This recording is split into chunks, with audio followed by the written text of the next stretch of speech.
They ask deep questions. What is a dream? Why do we have toes? Why is the moon round? What's the birthday of the world? Why is grass green? They just bubble right out of it. We're happy to have you joining us for the QA Talk Show. This is a show where you can ask any question, no matter how embarrassing or silly or basic or whatever you think the question may be, with no judgment. A lot of us probably have the exact same questions, but for whatever reason, we're too afraid to ask.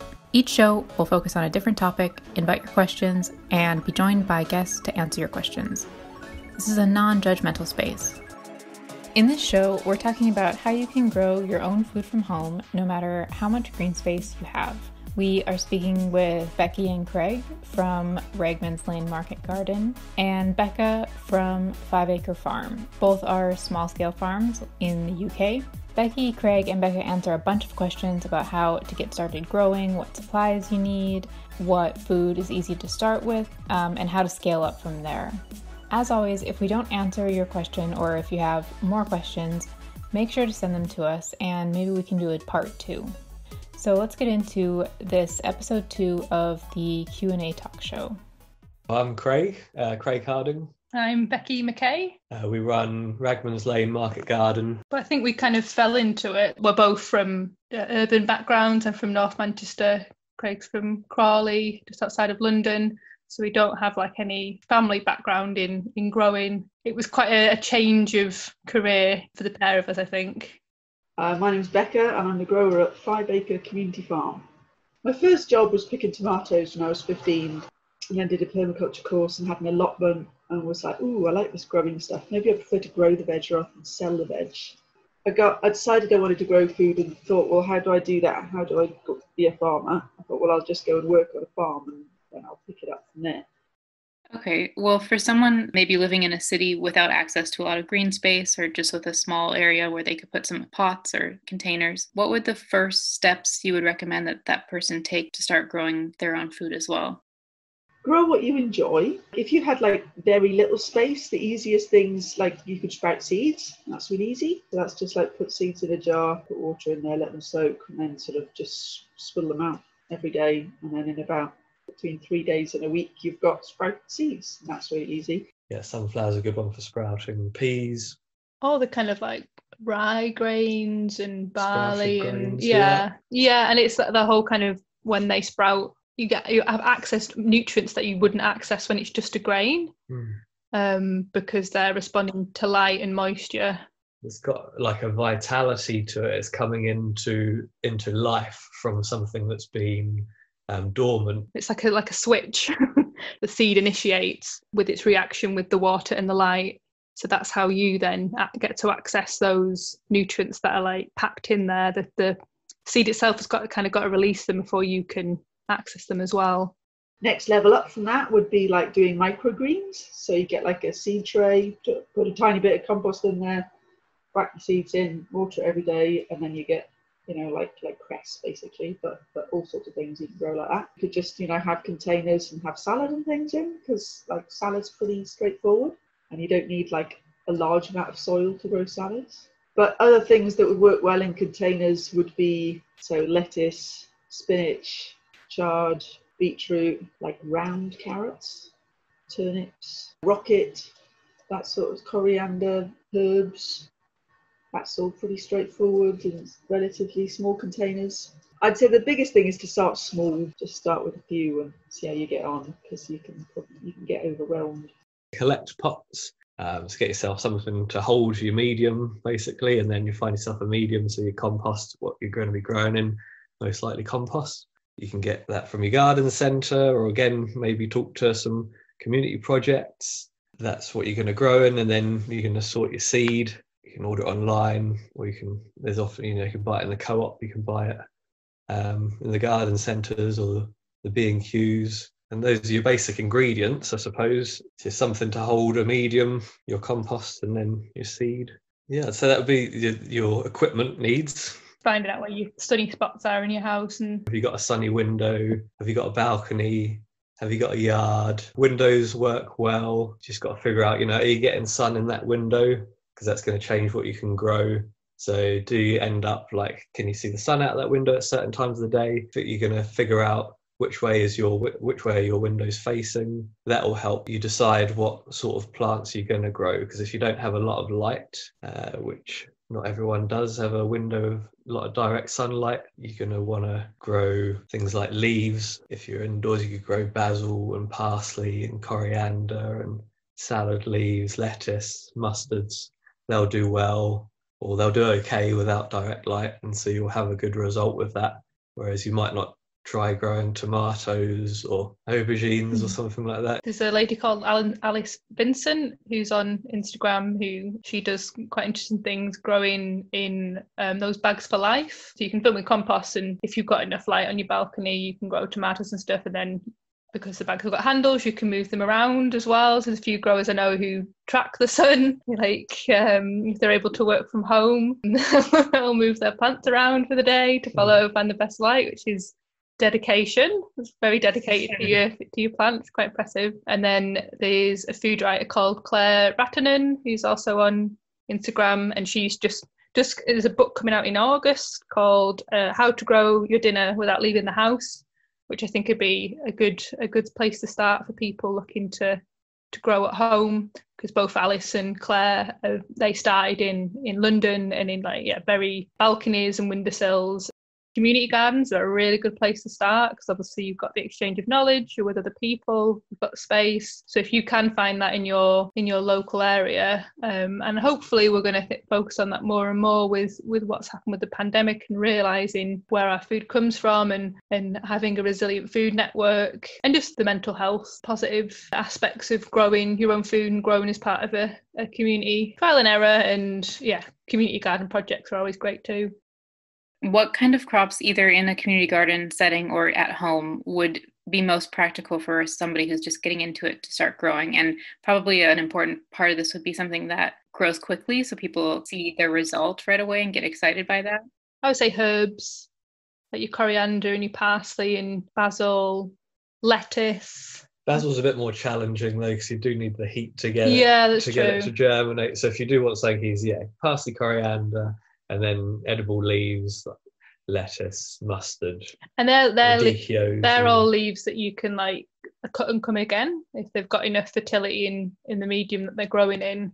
You get which is great, because if you have limited space, that's what you want to. Crops are great when you get more than one pick off them. Radishes, I'd give that a go, even if you're for something a bit different, because you can have the radish tops, the leaves, if you like something a bit spicy and different, and otherwise they'd probably come to a reasonable size, and so you can have fresh radishes. And pea shoots as well, actually. Pea shoots are very satisfying. You can buy the cheapest dried peas from the supermarket for 40p a box, and then soak them overnight and until they have a little tail that flicks up, which is the growing point.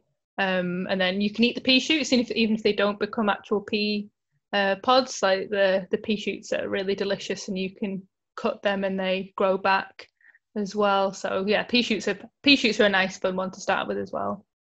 There's quite a few interesting ways of watering things in containers to sort of make your life easier. So you can get a plastic bottle, cut the bottom off and take the lid off and invert it in and sort of bury what was the top into the soil. And then you can water into there, so you wouldn't necessarily need to use a watering can. You could just pour into that, and then it would seep into the container. You don't need lots of gardening books. All you need to do is look on the back of the seed packet, and it tells you when to sow it and when to plant it, and when it would be ready to use. So you just buy the seed packets, look on the back of the seed packets. It tells you even how deep to sow it, how much light it needs.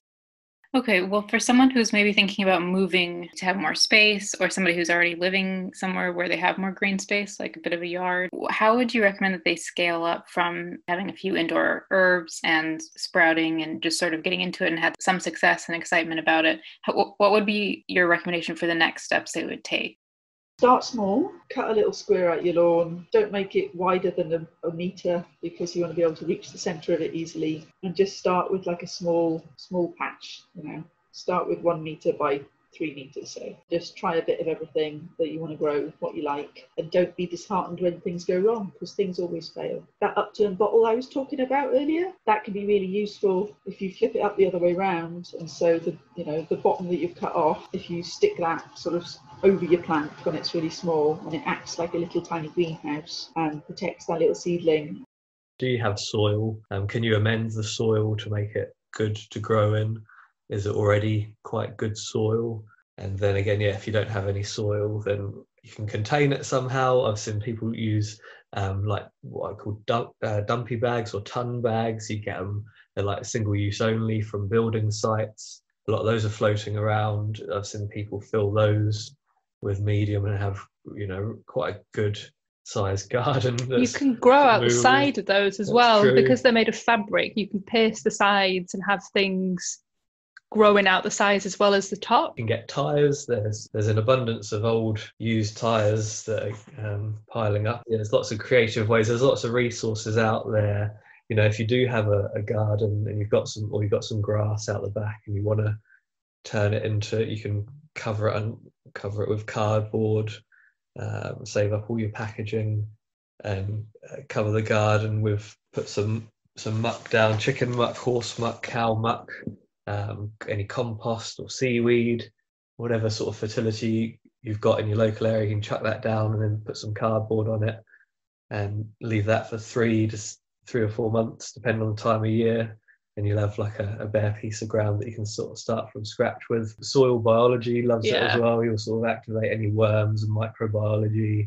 You'll sort of start the stomach of the earth going, exchanging nutrients, and worms coming up to bring stuff down, and getting bacteria, microbiome going. When we got into larger scale farming, it was ploughing and harrowing, and now we've moved to minimum tillage in a much smaller patch. But it is interesting, like noticing the difference in the soil and how we work with it, and the kind of vitality that's in there, and its ability to absorb water better, and slightly less labour intensive than, because rotavators are very effective, but they are very cumbersome, and digging is very physical. And digging is very, very physical. Whereas if you can maintain your beds as no dig and just keep adding to them year on year, it better for your health and better for the soil's health, because the microbiomes, kind of the fungi and all the connections the plant will use to access the soil nutrients, like they're all already there, and the networks are all already there, and you've not inverted them. You're just like planting back into that again. Yeah, that's been cool. Could you describe the difference between soil and compost, and then also describe how people could make their own compost? Yeah, so the soil is going to be your native soil, which, depending on where you are, is most likely to be made up from leaf litter and worn stones and clay, and also depending on the geology of your landscape. Whereas compost is generally made from a similar thing, really. It's just made on a site, and it's again the breakdown of organic matter. And then it becomes, when you add it to your soil, it starts to become part of your soil. It doesn't quite have the same life as your soil to begin with. I guess the soil is a bit more complex than compost. I think that would be because the soil includes like all the microbes and the bacteria and the insects and the geological sort of impacts, like the clay or the sand. The soil is like your stomach, and then the compost is like your food. I think that's like one way of looking at it. And so how you introduce that food to your stomach is the thing to look at. So it does help if you can break it down a bit yourself. There's bokashi compost is quite good for people that are in more built up urban areas, because there's certain kits that I've seen a long time ago that pretty much do all the breaking down in like a 20 litre bucket, and they've got like a bucket inside a bucket, and the inner bucket has got drains in the bottom, and that's where you put your food scraps. And this bokashi mix, which is basically bran, a yeast and a bit of molasses, and that sort of activates microbes and creates a breakdown process, and then you end up with fluid running off of that, and you can use that as a compost tea, to fertilize your plants and your soil with. Or a wormery. Yeah, that's another nice way, because that sort of helps keep the scent down, doesn't take up too much space. And the vermicast and the liquid that runs off that is very fertile. So it does help to put the food through a process that's going to make it more bioactive, make it more alive, because then the soil will accept it in a different way, and it will create activation ultimately of the microbes and the bacteria. I guess it's similar to the seed thing again, like the sprouting the seeds, it's like, yeah, like Craig's saying, like it opens up the ability for the soil to access those nutrients once you've composted it and there's been a breakdown. But it doesn't have to be complicated. It can be as simple as just putting all your scraps in one of those compost bins that everybody's, I'm sure, seen, saying just playing with it. One of the cheapest compost to access is municipal compost. There's quite a few sites in the UK that you can. Generally, it tends to be the stuff that's been in the green bin, so like plant cuttings and stuff from like grass clippings and stuff like that from the garden. Waste. So that all ends up there, and rather than in landfill, kind of creating methane. Some garden centres do buy municipal in, and then people access it through the garden centres. That's one way of doing it. So they'll have like, you come with your bag to fill up and then take that away. Where would you recommend people get seeds from, and what should people look for when they're buying seeds? We buy a range of seeds, but we do buy a lot of heritage varieties, because then you have the ability to seed save. So we do buy F1 hybrids, so things that have been created that have certain resistance to certain things and certain vigor. But heritage varieties, you can save if you grow them a certain way. You can save the seed, and then you can grow them next year and it'll be the same plant. Whereas with the F1, yeah, you could save seed from that plant, but you're not necessarily going to get the crop that you got last year. So the heritage varieties give you that ability to save back your seed. And that's great as well, because there's a lot to be said for saving seeds from plants that did well in your particular patch. Means that those plants did well within your soil and within your environment. So the seeds you save are like stronger because they're the ones that have flourished and done well in your growing setup. A lot of seeds are heritage, or another way to describe them is open pollinated, and then the hybrids that Becky is talking about in the F1s. So you'll see it on the seed packet. That will have F1 hybrid written after the name, and that just lets you know that it's been bred for a purpose, but you won't, like Bex is saying, be able to save seed off it. So keeping up for open pollinated and heritage. We use Tamar Organic and the Real Seed Cooperative. The Real Seed Catalogue in Wales, and the Seed Cooperative in Lincolnshire. Who we really like, because they've got really good information on their website about seed saving and processing your seed to keep it. They're really good. They're seed geeks. Yeah, they are seed geeks. And it's really it's a very interesting world, and they're advocating for more home saved seed, more English, British, homegrown, home saved seed, because like Bex is saying, it adapts to your climate, to your soil.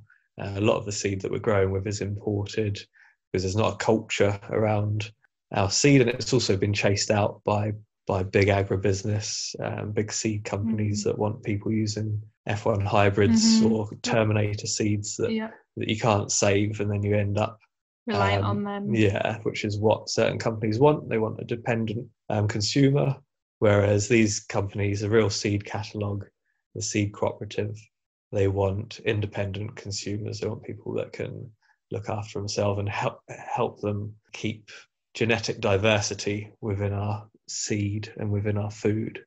If somebody is interested in saving, if they buy heritage seeds and then they're interested in saving them for the next year, is that process easy or difficult, or how do you go about that? It does vary per plant. So things like peas are easy to save, beans are pretty easy to save. What's that seed saving book that we've got? Sue Strickland's Backyard Seed Saver. That's a really good book, because it goes into the different family groups, like what you need to do with the alliums, the onion group, to seed save, what the brassicas are like the cabbages and cauliflowers, and how you save from them. So like each family group does have a different. So like say for carrots, generally you have to they're biannual, so you have to wait the next year to save seed. So it is a bit of an art form. There's lots of different ways that you can do it depending on the family group. Peas and beans are probably the easiest place to start. And flowers, we've saved quite a few flowers, cornflowers and Love in the Mist, and also known as Nigella. Sunflowers as well. The flowers, calendula. Calendula is a very easy one to. So yeah, maybe start off with flowers. But they're all very easy to save, and that's basically, you just let it go to seed. So often as gardeners, you're trying to avoid stuff going to seed, unless it's flowers, obviously, because going to seed is part of the flowering process. You can let your plant go through its whole life cycle, basically, when you seed saving, which is quite nice to experience. What would your tips be for protecting things that are growing inside or outside from predators? We tend to use a lot of mesh for as at certain times of the year. So builder's mesh is quite a cheap open weave mesh that we use to cover against pheasants and rabbits and things like that. I'm quite obsessed with like the insect pests. That tends to be a bit of my obsession, and how important flowers are in regards to that. So with things like aphid and blackfly, you want to be encouraging predatory insects, and many predatory insects, their mouth parts are generally made for eating their prey, the blackfly and the aphids and things like that, but they're not very good at getting into like deep cut flowers, so they need flowers that the nectar is like close to the surface. So a lot of the umbellifer family, yarrow, amimagus, letting coriander go to flower, parsley go to flower, hogweed, fennel, carrot. if you let those, they're really good. They're like some of the best flowers you can leave to feed predators. So things like common soldier beetle, wasps, parasitic wasps, ladybirds, lacewing. There's a lot. It is amazing, and it is about the flowers in your garden, which I think are often overlooked. They're part of the immune system. Calendula is a great one because that feeds a lot of predators, and it also attracts the aphids, and its stems are sticky. So the aphids are attracted to it because it has like a nectar that's they can access on the stems. So then they get kind of all drawn there, and then you have insects like hoverflies whose larvae eat aphids, and they'll see that this calendula is infested, and then they'll be drawn to that, and then they'll start reproducing. So then every year, if you make sure that you have these flowers available and you have these spots where your predators can feast, basically, and which is hard because if you see something that's like covered in a pest, instinctively you do want to get rid of that, because you think that, you know, something like aphids are very good at multiplying. They give birth to babies that are pregnant, and then those babies are pregnant. It's like this whole Russian doll kind of scenario. So they can reproduce really quickly. It's been really interesting to kind of observe the insect life of the garden. And if you leave the what you see as the pest, the longer you leave it, the more chance you give for the predatory insect to come along. Yeah, it is a hard process because like a lot of sites that have had herbicide or pesticides, like their immune, it's like kind of when you take antibiotics, like it knocks out the immune system, the microbiome of your stomach. Agricultural settings that have been heavily doused with herbicide and pesticide, you've kind of got rid of the natural immunity. And you can do things like spraying off and just squashing them by hand, like the aphids and blackfly and stuff, rather than turn into chemical processes, because you are then destroying the insects that will take care of them for you for nothing but flowers in the future. It's very satisfying. You can observe that relationship. It's brilliant. There's some people who like to leave, to say a brassica, so kale plant, leave that to go to flower and then leave it over winter, and then that can often become a nursery site for predatory insects to overwinter on, because it kind of makes sense that a predator would put its young where the prey is most likely to be. So it's just like understanding those like long-term relationships, and just it is fascinating. Like there's many different ways. There's like certain wasps that lay their eggs inside aphids, the wasp emerge, and then the aphid is like mummified. Just so weird to find. And then they've got like it's very alien. When you're not a grower, it's a little bit gross, but when you're a grower, you become like really in love with wasps. It's really weird because they're so beneficial to the health of your plant. Yeah, the more mummified aphids, the better. Exactly. Exactly. What are some of the challenges that you faced in your experience farming? For us, I guess access to land. There are large tracts of land in the UK that are for pasture, not for horticulture, and it's not necessarily like from a food production wise, it's not necessarily the best thing to have just loads and loads of fields for sheep, which produce like 1% of the country's calories. But it is the land access. It's farms after the Second World War became larger and larger and more consolidated, and so you don't have like parcels of land in the same way anymore. We're first generation farmers, so that sort of presented a few difficulties just getting into the trade and getting access to land and opportunities. Yeah. There's the ecological land cooperative. They'll buy a chunk of land and then divide it up into 3 or 4 plots and work with the local councils to try and get planning permission for each plot, and then find keen and able people to rent or buy the land and accommodation. So that is one of the best hopes for a lot of individuals. And knowledge, getting the information and everything that we need. It's not the sort of stuff you learn in school. It's not really the sort of stuff that you get opportunities for within mainstream career sort of options. So it was very much like explorative and kind of journeyman style of learning. You had to be very self-directed with it. What is something that was quite surprising to you in your experience farming? Definitely made me appreciate where my food came from when you're the one planting it and harvesting it and weeding it. Like how much work can go into like an onion,